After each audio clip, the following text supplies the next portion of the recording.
Israel के सभी वंशों ने हेब्रोन में दाऊद के पास आकर कहा, देखिए, हम आपके रक्त संबंधी हैं। जब साउल हम पर राज्य करते थे, तब पहले भी आप ही इज़राइलियों को युद्ध के लिए ले जाते और वापस लाते थे। प्रभु ने आपसे कहा है, तुम ही मेरी प्रजा इज़राइल के चरवाहा, इज़राइल के शासक बन जाओगे। इज़राइल के सभी नेता हेब्रोन में राजा के पास आए और दाऊद ने हेब्रोन में प्रभु के सामने उनके साथ समझौता कर लिया।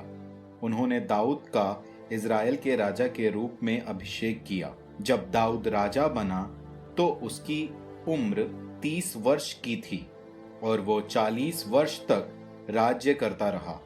उसने हेब्रोन में 7.5 वर्ष तक यूदा पर राज्य किया और यरूशलेम में 33 वर्ष तक समस्त इज़राइल और यूदा पर राज्य किया।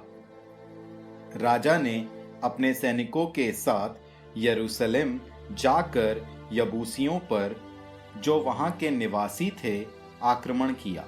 उन्होंने दाऊद से कहा, तुम यहां प्रवेश नहीं करोगे, अंधे और लंगड़े तुमको भगा देंगे। कहने का अभिप्राय यह था कि दाऊद यहां कभी प्रवेश नहीं कर सकेगा, किंतु दाऊद ने सियोन के किले पर अधिकार कर लिया और उसका नाम दाऊद नगर रखा। उस दिन दाऊद ने कहा, जो यबूसियों को पराजित करना चाहता है, उसे पानी की सुरंग से प्रवेश करना होगा। दाऊद उन लंगड़ों और अंधों से घृणा करता है, इसीलिए लोग कहते हैं, अंधे और लंगड़े मंदिर में नहीं आ सकते। दाऊद उस गढ़ में रहने लगा और उसने उसका नाम दाऊद नगर रखा। दाऊद ने मिल्लो से लेकर गढ़ के चारों ओर नगर बनवाया। दाऊद की शक्ति निरंतर बढ़ती गई, क्योंकि प्रभु विश्वमंडल का ईश्वर उसका साथ देता रहा। तीरुस के राजा हीराम ने देवदार की लकड़ी, बढ़इयों और शिल्पकारों के साथ दाऊद के पास दूत भेजे और उन्होंने दाऊद के लिए महल बनाया। अब दाऊद जान गया कि प्रभु ने उसे इज़राइल का राजा बना दिया है और अपनी प्रजा इज़राइल के कारण उसका राज्य महान बना दिया है।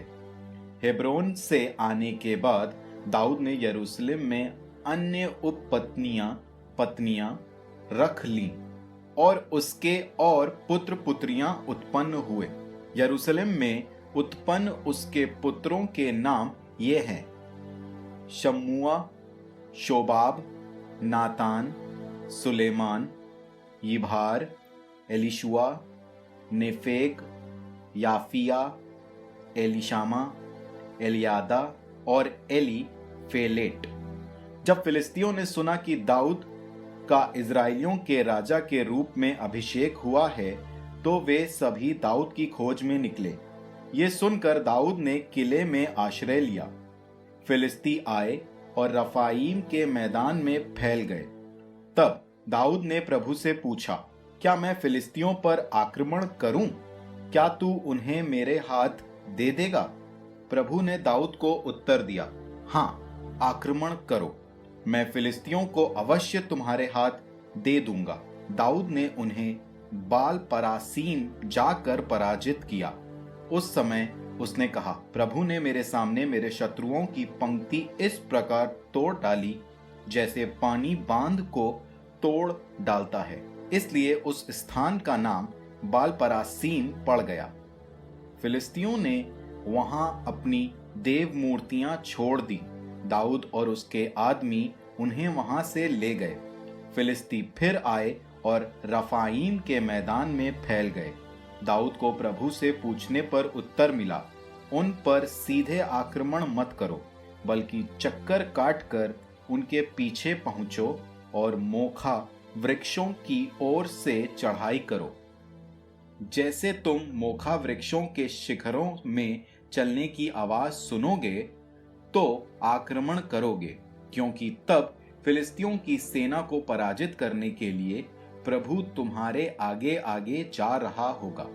दाऊद ने प्रभु की आज्ञा का पालन किया और फिलिस्तियों को गेबा से लेकर गेजेर तक मार भगाया।